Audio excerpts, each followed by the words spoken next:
Guys, welcome back. In this video I want to start by solving first example on finding the missing angles or the missing sides of a given oblique triangle. So guys, here I have a triangle ABC. Two of these angles are already provided to me, and there is one more thing that is already provided, which is the length of this B, which is 24. Okay, let's not worry about the units here.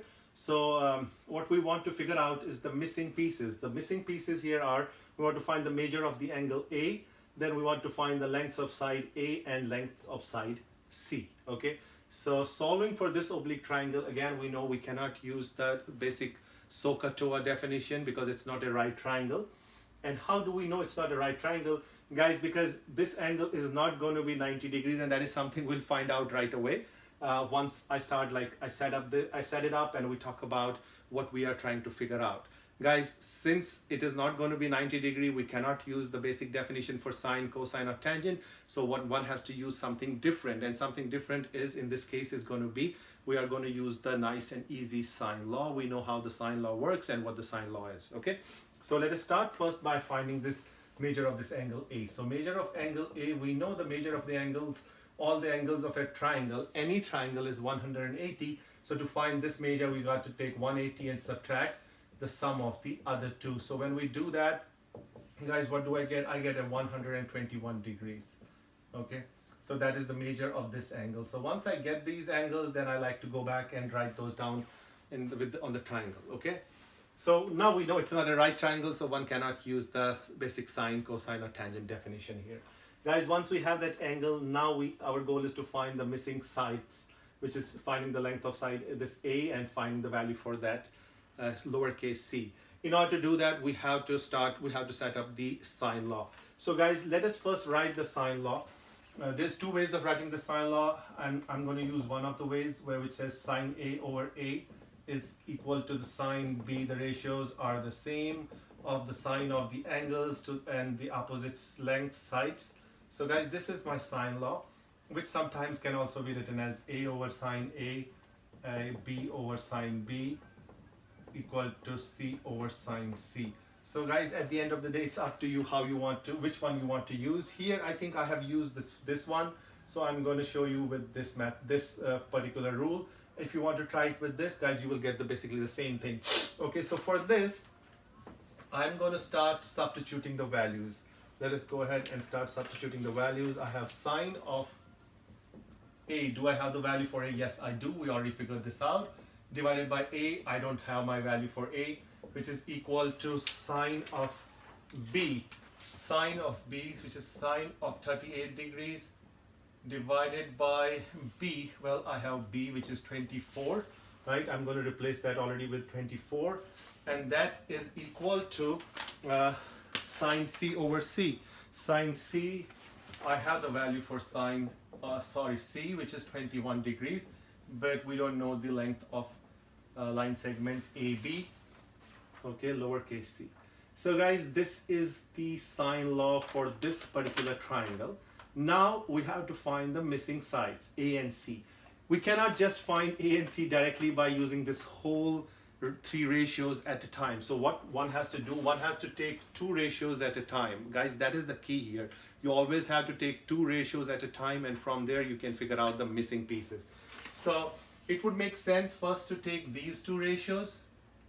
Okay, I mean, you can also take this one and this one, it's up to you, but since this is, I'll go with the left hand side first because we started with that. Okay, so I'm going to first use these two, the first two ratios. I'm just writing them down again. Sine of 38 over 24. I know I have to find A. So in order to find A, I need to have values for rest of the three quantities. I have a 24. I can find sine of this and this using my calculator. So I have all the three values, so I can find the missing fourth value.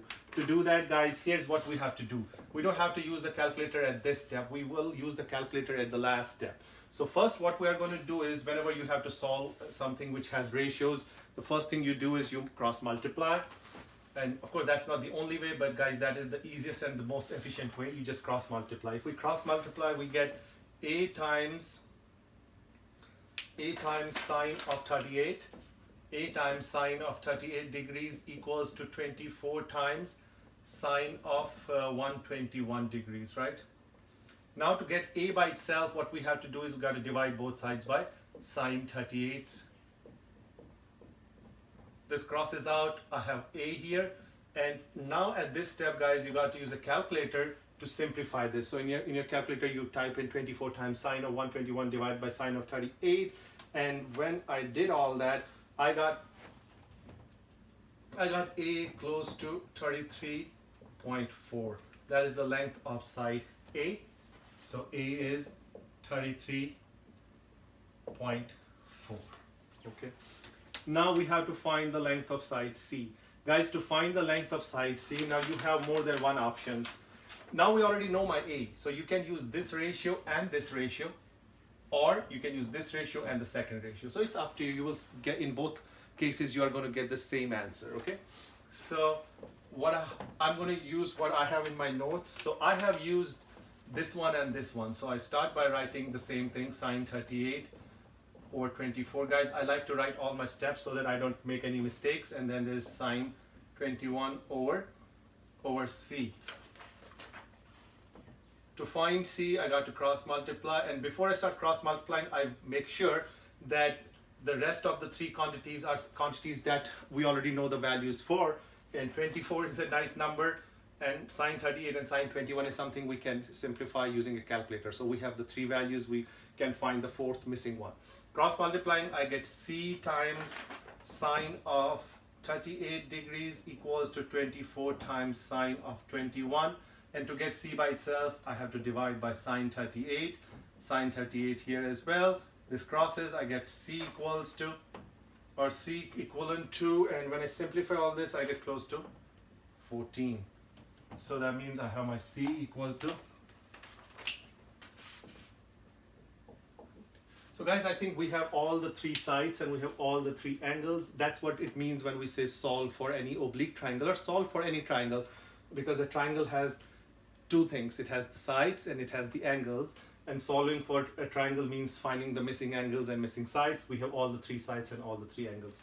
Guys, I started with a simpler example. That's what I like to do when we start a new concept.